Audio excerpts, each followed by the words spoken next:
Hello friends, നമ്മളിന്ന് തയ്യാറാക്കുന്നത് ഒരു മാംഗോ ഷേക്കാണ്. ഇത് വളരെ ഈസിയായിട്ട് എങ്ങനെ തയ്യാറാക്കുന്നതെന്ന് നോക്കാം. ഞാനിവിടെ 2 മാമ്പഴം എടുത്തിട്ടുണ്ട്. നമുക്കതിൻ്റെ തൊലിയൊക്കെ കളഞ്ഞ് ചെറിയ പീസസായി മുറിച്ചെടുക്കാം. നമുക്കിനി ഒരു മിക്സിയുടെ ജാർ എടുത്ത് നമ്മൾ മുറിച്ച് വെച്ച മാമ്പഴം നമുക്കിതിലേക്ക് ഇട്ട് കൊടുക്കാം.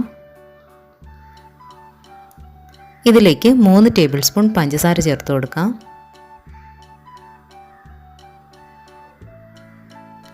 3 ടേബിൾ സ്പൂൺ കണ്ടൻസ് മിൽക്ക് ചേർത്ത് കൊടുക്കാം.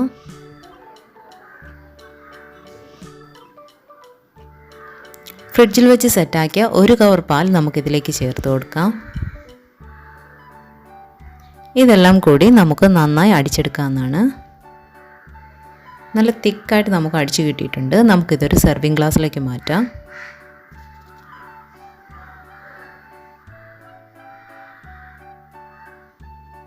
ഇതിൻ്റെ മുകളിലായി ഗാർണിഷിനായി നമുക്ക് കുറച്ച് മാംഗോ പീസസ് വെച്ച് കൊടുക്കാം. അങ്ങനെ നമ്മുടെ മാംഗോ ഷേക്ക് റെഡി ആയിട്ടുണ്ട്. തീർച്ചയായും എല്ലാവരും ട്രൈ ചെയ്യുക. അഭിപ്രായങ്ങൾ കമൻറ്റ് ബോക്സിലിടുക. ഇഷ്ടപ്പെട്ടാൽ ലൈക്ക് ചെയ്യുക, ഷെയർ ചെയ്യുക, സബ്സ്ക്രൈബ് ചെയ്യുക. താങ്ക്